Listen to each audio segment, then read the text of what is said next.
Today I'll just be explaining to you guys simply why there's this really short-term trade on the S&P 500 index and how you can take advantage of that. So if you look at the higher time frame on the daily, we can see that the S&P has been in a huge rally move all the way from 6300, breaking above and almost touching, and it did in fact break the 7500. Now over here, what I saw is that on Friday, the buyers versus sellers were sort of defending this area, and this area is the Fibonacci extension level, and also it's the psychological level of 7500.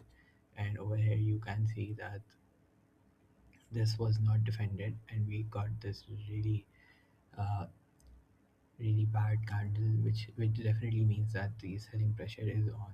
Now, do I think this is a break of structure or a shift in market?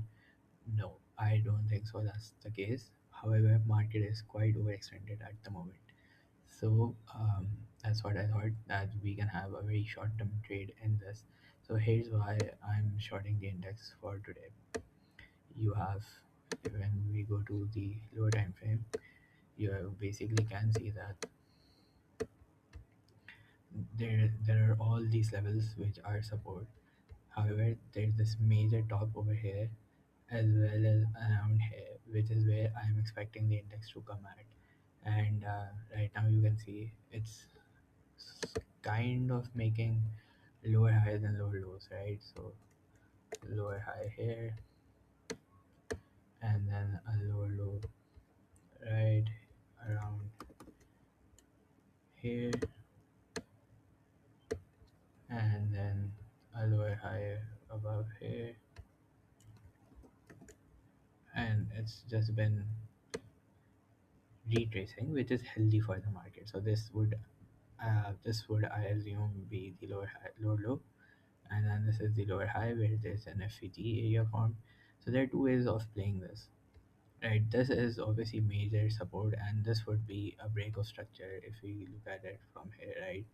So that's why there's also support over here, but I don't think this is enough, since on Friday we had a closing below the Fib extension level, which means sellers will be in charge of the market for some time.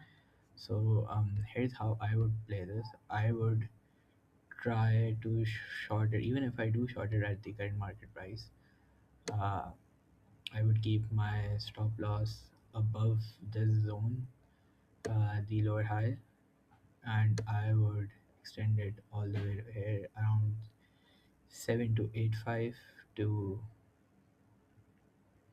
maybe 7280, or let's just assume 7285 to be on the safer side.